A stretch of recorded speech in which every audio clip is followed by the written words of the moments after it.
সম্রাট দা, হ্যাঁ। কেমন আছো দাদা? খুব ভালো আছি ঠান্ডার মধ্যে। ব্যবসা কেমন চলছে?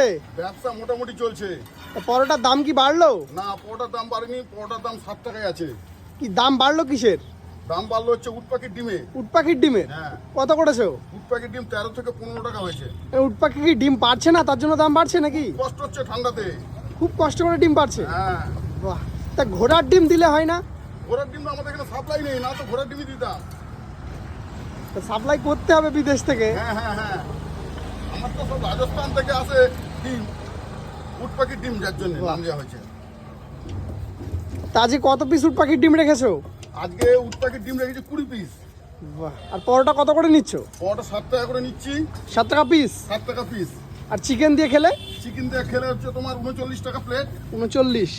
আর ডিম খেলে কত নিচ্ছ? ডিম খেলে 35 টাকা, বাহ। মানে 36 টাকা হয়, 1 টাকা কম নিচ্ছি।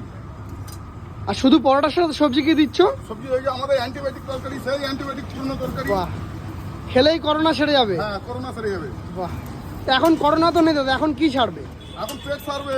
এই যে পেটে যে বিভিন্ন টাইপের রোগ হচ্ছে না, আর এই সর্দি কাশি ঠান্ডার সময় এটা ছাড়বে? হ্যাঁ একদম, কাঁচা লঙ্কা দিয়ে।